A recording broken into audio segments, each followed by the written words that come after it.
അല്ലത് ആരാണ് ആമിൻതാത്തന്റെ ഒരു പൊന്നുമോള്? അത് മീൻ വാങ്ങവർ നമ്മൾ അമിതാത്തന്റെ മോളെ. നിങ്ങൾ ഇങ്ങനാണ് ഓരോരോ പാട്ടും പാടി ഓരോരോ പെണ്ണുങ്ങളെ വലയിലാക്കിയിടയില്ലേ? അവസാനം പെണ്ണുങ്ങൾ വലയിലായിട്ട് മീനിട്ട് പൈസയും തരൂല. സംഗീതം എന്ന് പറഞ്ഞാണ്ടല്ലോ പത്തോ, അത് നമ്മൾ ഉള്ളിൽ നിന്ന് ഇങ്ങനെ പുറത്തേക്ക് വരുന്ന അതറിയാണ്ട് പാടിപ്പോവും. നിങ്ങൾ ഇങ്ങനെ പാട്ടും പാടി ഇവിടെ കുത്തിരുന്നോളി. അല്ലാണ്ട് എന്താക്കാനാന്ന്? ഹർത്താലല്ലേ, പുറത്ത് പോകാൻ പറ്റൂ? എന്തെങ്കിലും ഒരു വണ്ടി ഓടുന്നുണ്ട് പുറത്ത്? പത്തു ഈ ഹർത്താൽ എന്ന് പറഞ്ഞാണ്ടല്ലോ പത്തു, ജനദ്രോഹമാണ്, ജനദ്രോഹം. ഈ ഒന്ന് ആലോചിച്ച് നോക്ക്, ഈ കഴിഞ്ഞ 3 മാസത്തിലൂടെ എത്രാമത്തെ ഹർത്താൽ എന്ന് പറയുന്നത്? 11ാമത്തെ ഹർത്താലാണ്. ഞമ്മക്ക് ഹർത്താലിന്ന് പറഞ്ഞാൽ ഭയങ്കര സന്തോഷമുള്ള ദിവസം. നിങ്ങളൊക്കെ ഒന്ന് പൊരയില് നേരെ ചൊവ്വ കാണാൻ കിട്ടണേ ഈ ഹർത്താലിന്റെ എന്നല്ലേ. തലേന്ന് മീനും കോയും ബീഫും ഒക്കെ വാങ്ങി പിറ്റേന്ന് അതൊക്കെ നമുക്ക് എല്ലാവർക്കും ഉണ്ടാക്കി തിന്നൂടെ?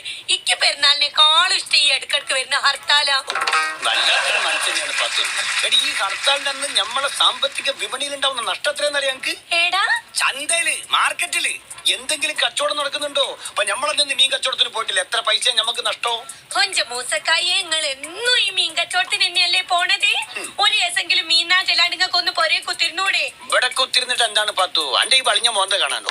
ഞാനൊന്ന് പുറത്തേക്ക് പോയിട്ട് ഇങ്ങോട്ട് വരാം. പുറത്തേക്ക് പോയാൽ നിങ്ങൾക്ക് അറിയാലോ ഇന്ന് ആരുടെ ഹർത്താലിന്. നിങ്ങൾ ഹർത്താളും പിന്നെ ഇഞ്ച വലിഞ്ഞ മോന്ത പോലും കാണാൻ നിങ്ങൾ ഉണ്ടാവില്ല.